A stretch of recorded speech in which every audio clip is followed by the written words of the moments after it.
So this is our new lecture series, and in this series I am going to discuss the class 9th chapter which is gravitation. So हम लोग firstly gravitation को discuss करेंगे और gravitation क्या होता है, gravitation को study करेंगे, ठीक है, और ग्रेविटेशन के थ्रू जितनी भी टर्मिनोलॉजी होती हैं उसको डिस्कस करेंगे। क्लियर? तो सबसे पहले क्या था कि सर आइजैक न्यूटन, ठीक है, आपको भी पता है फादर ऑफ द फिजिक्स इन्हें बोलते हैं, बहुत ही फेमस साइंटिस्ट थे।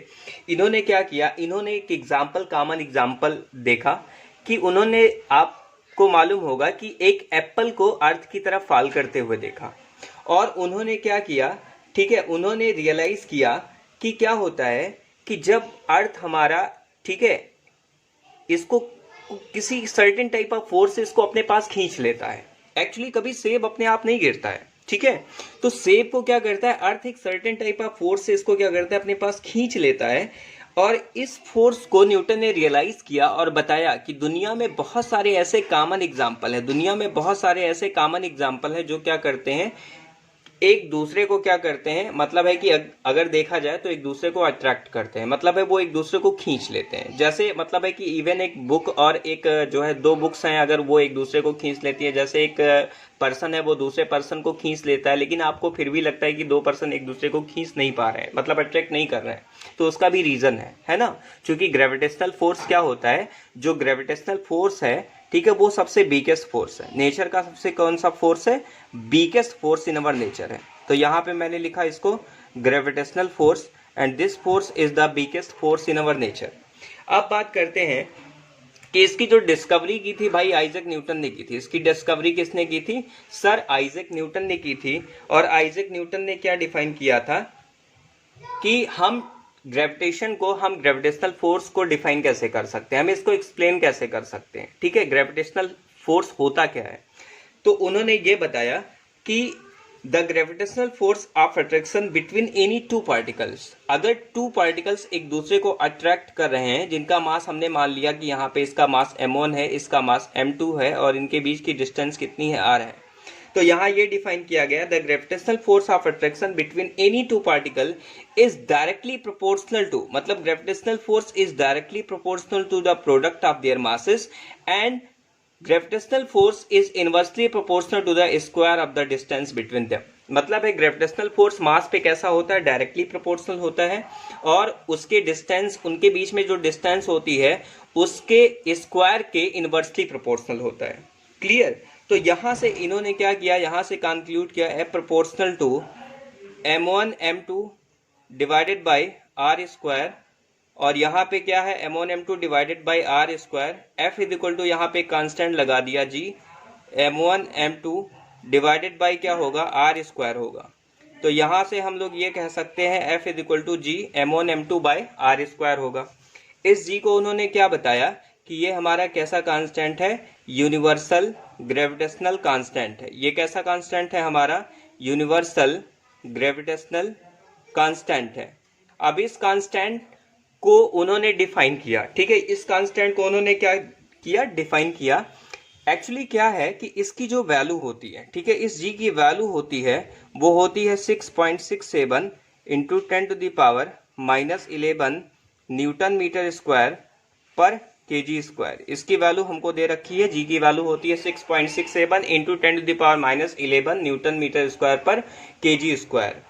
इसके बाद हम क्या करते हैं कि इस g को हम डिफाइन करते हैं। तो g को डिफाइन कैसे करेंगे, देखो सबसे पहले हमने क्या किया, m1 is equal to m2 is equal to, मैंने मान लिया 1 kg, m1 is equal to m2 is equal to 1 kg मान लिया, और r की वैल्यू को हमने क्या मान लिया, 1 मीटर है।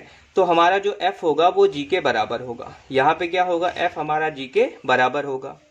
तो यहाँ हम इसको ये डिफाइन कर सकते हैं कि gravitational force is basically equal to the value of g। यहाँ पे क्या है, ग्रेविटेशनल फोर्स g के बराबर है। तो universal gravitational constant is that amount of force which is experienced by the unit masses placed at a unit distance. क्या यहाँ पे डिफाइन कर सकते हैं, ये देखो मैं डिफाइन कर रहा हूं, इसको यहाँ पे लिख रहा हूं, इट इज डिफाइंड एज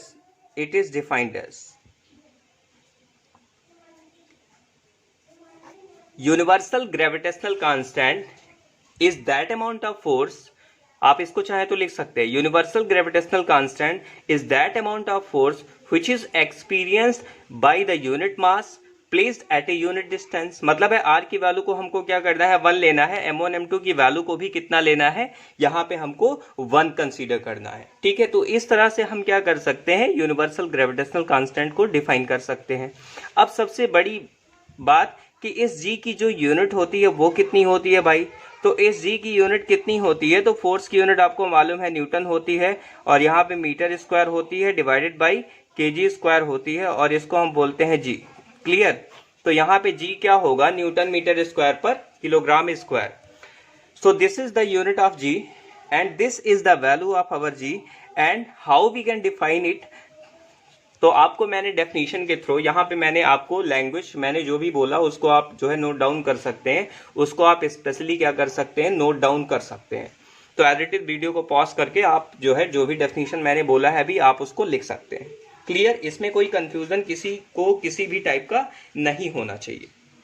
ठीक है, एक और चीज मैं बता दूं कि ये जो आपका जी है ना, ये जी आपका मीडियम पे डिपेंड नहीं करता है, तो g does not depend upon the, यहाँ पे डिपेंड भी लिख लीजिए, डिपेंड अपॉन द मीडियम, किसी भी मीडियम पे ये डिपेंड नहीं करता है। मतलब है कहने का सेंस ये है कि अगर ये एप्पल है, ठीक है, अगर ये मान लो कि क्या है, एप्पल है, और ये मान लो अर्थ है, तो इन दोनों के बीच में कोई भी मीडियम प्रेजेंट हो, ठीक है, सॉलिड लिक्विड गैस कोई भी मीडियम प्रेजेंट हो, तो वो मीडियम पे डिपेंड नहीं करता है। कहने का सेंस ये है कि इस जीपी की वैल्यू हमेशा फिक्स रहेगी, और इसकी वैल्यू 6.67 इंटू 10⁻⁻11 ही रहने वाली है, इसकी वैल्यू कभी भी चेंज नहीं होगी। क्लियर, अब मैं बात करता हूं कि भाई जो आपका, ठीक है, देखना मेरी बात ध्यान से सुनना, मान लो कि एक बुक है, ये दूसरा बुक रखा हुआ है, इनके बीच की डिस्टेंस कितनी है, 1 मीटर है। ठीक है, और इस बुक का जो वेट है वो मैंने माना 1 किलोग्राम है, 1 किलोग्राम है। ठीक है भाई, मास मान लो या वेट मान लो, जो भी मान लो, एक्चुअली क्या होता है कि जो वेट होता है वो एक्सपीरियंस बाय द ग्रेविटी होता है। तो यहाँ पे दोनों पे ग्रेविटी इक्विवेलेंट लग रही है, तो हम एज ए मास कंसीडर कर ले रहे हैं। तो मास क्या है, क्वांटिटी ऑफ मैटर है। तो यहाँ पे दोनों का मास हमने 1 किलोग्राम लिया, इनके बीच की डिस्टेंस 1 मीटर ली। अब आप बताओ कि फोर्स कितना लगेगा, तो फोर्स की वैल्यू डायरेक्ट कितनी लगेगी, 6.67 इंटू 10⁻⁻11, ठीक है, न्यूटन मीटर स्क्वायर पर केजी स्क्वायर। ठीक है, यहाँ पे कितनी वैल्यू होगी, कितनी वैल्यू। अब एक बात बताओ मुझे, ये 6.67 इंटू 10⁻⁻11 न्यूटन मीटर स्क्वायर पर केजी स्क्वायर, ये फोर्स बहुत ही वीक होता है ना, बाई 10⁻⁻11 में है, तो ये फोर्स बहुत वीक होता है, जिसकी वजह से क्या होगा कि दो बॉडी एक दूसरे को क्या करती हैं, वो एक दूसरे को अट्रैक्ट नहीं करती हैं। इन द सेंस जब हम एक दूसरे से बहुत क्लोज होते हैं, इवन मान लो कि एक बॉडी का वेट 50 किलोग्राम है, दूसरे का 50 किलोग्राम है, तो भी इसका फोर्स बहुत ही कम होगा, जिसकी वजह से दो बॉडीज एक दूसरे को अट्रैक्ट नहीं कर पाती हैं। यही रीजन है कि हम डेली लाइफ में कॉमन एग्जांपल बहुत सारे ग्रेविटेशन के देखते हैं। जैसा न्यूटन ने कहा भी था कि दुनिया में मतलब है हर एक चीज एक दूसरे को अट्रैक्ट करती है। ठीक है, तो मतलब है कि इवन जो पीस ऑफ पेपर्स होते हैं वो भी क्या करते हैं, पीस ऑफ पेपर्स को अट्रैक्ट करते हैं। बट चूंकि यहाँ पे मास का कंसेप्ट आ जाता है, तो मास उनका बहुत ही लेस होता है, जिसकी वजह से उनके बीच में डिस्टेंस भी ऑब्वियसली बहुत कम है। ठीक, जिसकी वजह से वो एक दूसरे को खींच नहीं पाते, मतलब अट्रैक्शन जो फोर्सेज होते हैं वो वहां पे डोमिनेट नहीं हो पाते हैं। अब बात करते हैं कि भाई अगर मान लीजिए कि ये हमारा एक जो है प्लैनेट है, कोई भी प्लैनेट, ठीक है, चलो मान लेते हैं कि मून है, ठीक है, और ये हमारा क्या है, जुपिटर है। ठीक, तो मून और जुपिटर के बीच में क्या होगा, डिस्टेंस बहुत ज्यादा होगा, जिसकी वजह से क्या होगा भाई, मास तो बहुत ज्यादा होता है, तो ऑब्वियसली आप सोच रहे होंगे फोर्स बहुत ज्यादा लगेगा, लेकिन उनके बीच की जो डिस्टेंस है ना वो बहुत ज्यादा होती है, तो डिस्टेंस स्क्वायर है। अब भाई क्या होगा, ध्यान से सुनना, यहाँ पे फोर्स जो होता है वो डायरेक्टली डिपेंड करता है मास पे, मतलब है मास जितना हैवियर मास होगा उतनी ज्यादा फोर्स लगेगी, और फोर्स डिपेंड करता है square of the distance between them, मतलब है उनके बीच में डिस्टेंस जितनी स्ट्रांग होगी, जितनी ज्यादा होगी, उतना ही फोर्स उस पर कम लगेगा, है ना। तो फोर्स अगर कम लगेगा तो उसका रीजन है, सीधी सी बात है, उसका रीजन है कि यहाँ पे इनवर्सली जो है वो लॉ को ओबे कर रहा है। तो यहाँ पे मून और जुपिटर एक दूसरे को अट्रैक्ट नहीं करते हैं, ये नहीं कि मून जुपिटर के पास चला जाए या जुपिटर मून के पास चला जाए। उसका रीजन क्या है आपको भी पता है, उसका रीजन ये है क्योंकि इनके बीच में डिस्टेंस जो आर है उसकी वैल्यू बहुत ज्यादा है, ठीक है, ये आर बहुत ज्यादा होता है, जिसकी वजह से क्या होता है कभी भी मून जुपिटर को नहीं खींच पाता या जुपिटर मून को नहीं खींच पाता। आई थिंक कि आपको ये लॉजिक क्लियर हो गया होगा। और इस तरह से हम क्या करते हैं, अब हम नेक्स्ट लेक्चर में अपने ग्रेविटेशन टॉपिक को आगे कंटिन्यू करेंगे और ग्रेविटेशन से कुछ टर्मिनोलॉजी को स्टडी करेंगे और उसके साथ साथ केप्लर्स लॉ को भी हम डिस्कस करेंगे। So thank you students.